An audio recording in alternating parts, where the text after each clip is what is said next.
Hey, how's it going? So, a couple weeks ago, I got all fired up and posted on Facebook that all hell is going to break loose when I got up to the podium at church.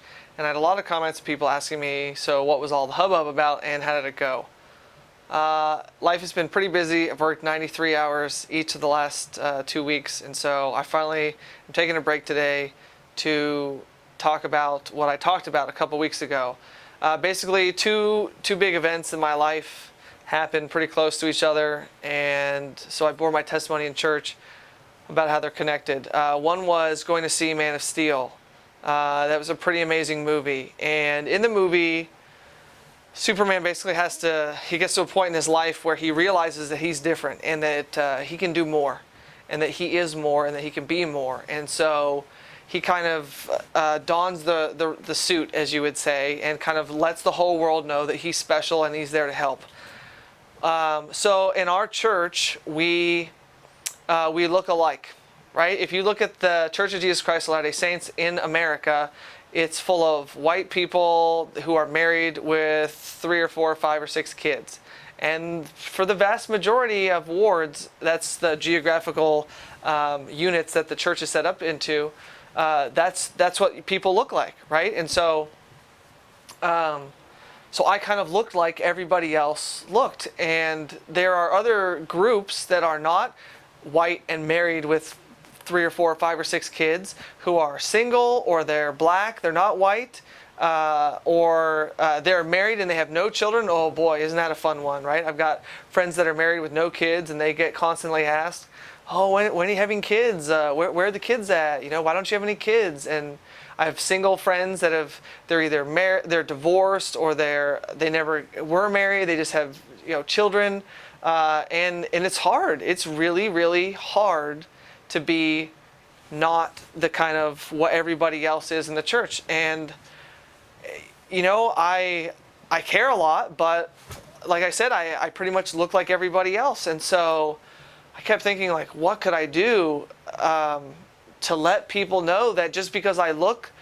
like everybody else, and I am married, and I have kids, and I have a job, and I have all that stuff, I am white, like, to say that I care and that I notice, and I know it's not easy for you, and I'll stand with you. And so I cut my hair into a mohawk, and I have this super long goatee going on because while I wasn't born different, and my situation has made me so that I pretty much look like everybody else, I wanted to kind of don the suit to say, I realize who I am. I realize that a lot of people, they just want to go and they want to have their worship service and do their thing.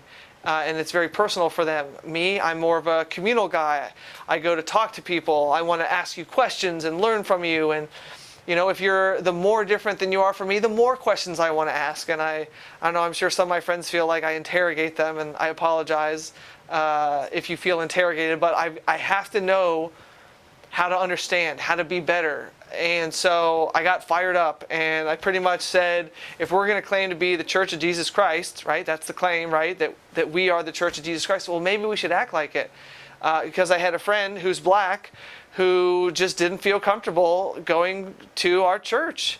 And it's ridiculous. It's absolutely asinine that you can't go to church and feel comfortable and feel loved, and that you feel black. You shouldn't feel black. And I don't know what it's like to be black, and I'm not going to pretend. And I've been around people that are not white all my life. Whether it's football and sports, right, is certainly not a white-dominated enterprise. I love rap music, and there's a handful of white people that are even anywhere close to good at rap, and so I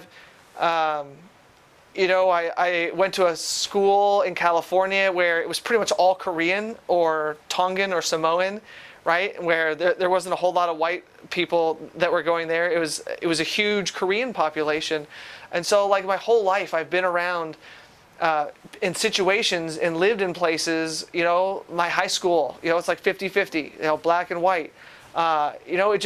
Race has never been a thing to me, but I guess if you grow up in a white state like a Utah or an Idaho or I don't know. There's probably lots of other white-dominated states in which you could go like months and never see someone who's not white.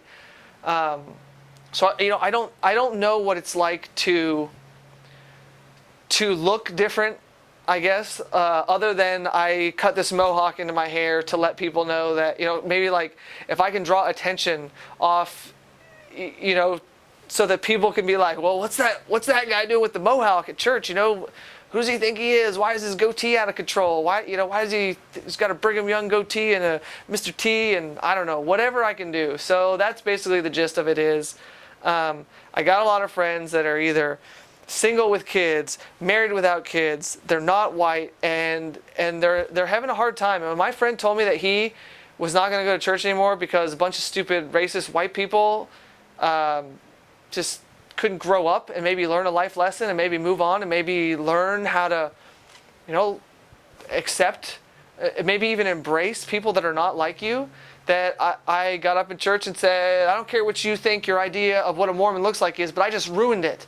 So I'm going to be here every week, and I hope some of you guys that are having a hard time, that don't fit the mold, that you feel more comfortable. And if for no other reason than, I'm gonna put myself out there to look different. I'll make myself look different. And so that was the deal. And it was very well received. I really appreciated the response.